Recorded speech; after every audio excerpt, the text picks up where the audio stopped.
Verse 3, saying, the Malach with the ring, with the seal of the living Elohim, he said, do not harm the earth, the sea, or the trees, till we have sealed the servants of our mighty one on their foreheads. Do not harm the earth, the sea, or the trees.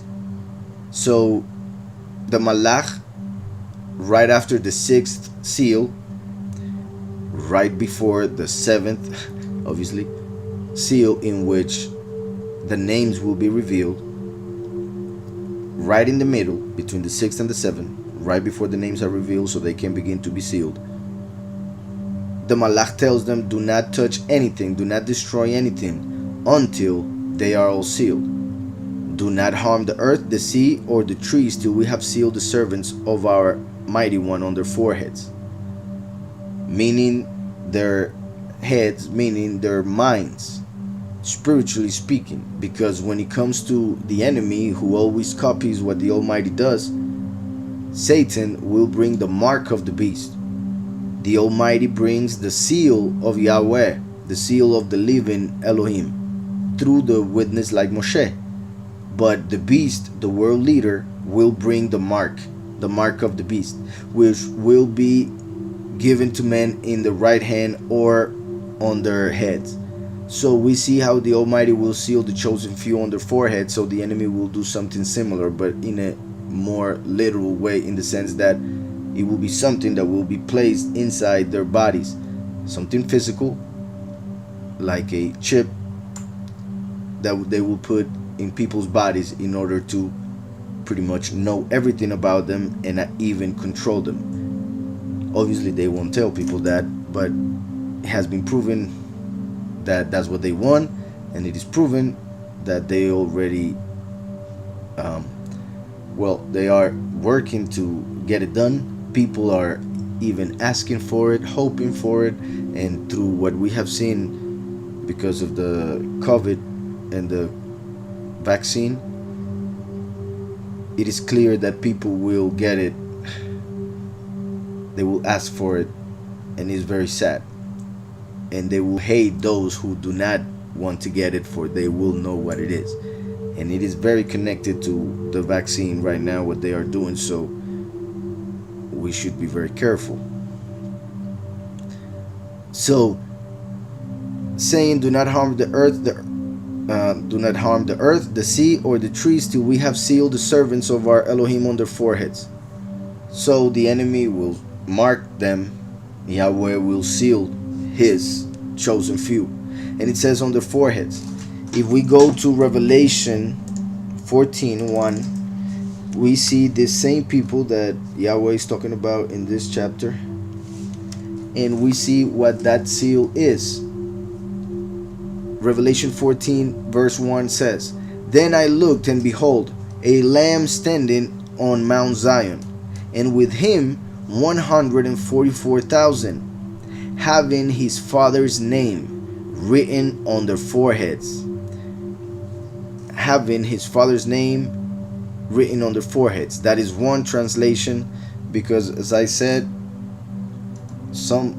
most even believe that the book of Revelation was written in Greek. However, interestingly enough, there are two copies or two versions of the Greek book of Revelation, which just that shows something shady about it, meaning that some lean for one and some for the other, but they both could be versions that came from an original, which was Hebrew. Anyways, in the other version of the Greek, so therefore you can find this in other translations of this same verse, it says, then I looked, and behold, a lamb standing on Mount Zion, and with him 144,000, having his name and his Father's name written on their foreheads. Either way, the name of the Almighty is Yahweh. And when the Son came, he said, I come in my Father's name. That's why the name of the Son, Yahushua, has the name Yahweh in it. Only one letter, which is the last the Hey, only that letter is not in the name of the Messiah, and it is because of the way names in Hebrew are written and how they would add the name of the the name of the Father to the names of the prophets. For instance, Yirmiyahu, Jeremiah; Yeshayahu, Isaiah; Chizkiyahu, Hezekiah; Zechariah, or Zechariah, depending on the part you read. And even like the prime minister of nowadays, whose name is Benjamin Netanyahu. So the name of the Father, Yahweh, when it's put in names, most of the time what is taken from the name of the Father are the first three letters. For the name of the Father has 4 letters and pretty much represents the verb haya, to be, in all times, past, present, and future. For he was, is, and will be. That can be seen within the name. The Almighty says he is he was the one who has always existed. He is, as in the one who came and resurrected, therefore he still is. And he will be, meaning his second manifestation on this earth, as the last, one of the 2 witnesses. So that is what we see within the name Yahweh. So the last letter has to do with the second coming. So that's why, well, one of many reasons why that last letter is not in the name of the Messiah, who said, I come in my Father's name and you do not receive me. When somebody comes in his own name, him you will receive. So the fact that some translations have his Father's name, well, that is also within the name of the Son, because he came in the name of the Father. And as we read in John 17, one of the things that the Almighty had to do through the Messiah was to teach his name, reveal it again. For the Pharisees had prohibited the people from pronouncing the name and had hid the pronunciation of it. So that's why Yahushua came and taught the name once again, and even said that he had to appear again in the end times to teach it again. So the name is very important, for it is the key to start understanding, for it is through that name that we receive the Spirit. For every word is a spirit. For every time we say a word, a spirit or air, wind, comes from our mouth, ruach. So every word is a spirit. Therefore, a name has a spirit attached to it. And depending on that spirit, that is what you will be receiving or being influenced by.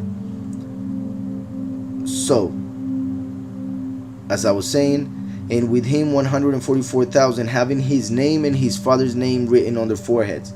Yahweh, Yahushua, the name of the Father and the name of the Son on their foreheads. That means then that the seal that will be placed on the foreheads of the chosen few are the names of the Father and the Son, as we just saw in Hebrews 13:15, that to give fruit and become a tree spiritually, you have to confess the name of the Son and the Father. For you confess the name of the Father through accepting the Son. For not only you accept the Son whom he sent, but also through Messiah you know who is the Father, the true Father, and what is his name. As I was saying, going back to Revelation 7, saying, do not harm the earth, the sea, or the trees, till we have sealed the servants of our mighty one on their foreheads. The servants of our mighty one on their foreheads. So we know now those are the names. Those who receive the names, confess the names, and have them on their minds.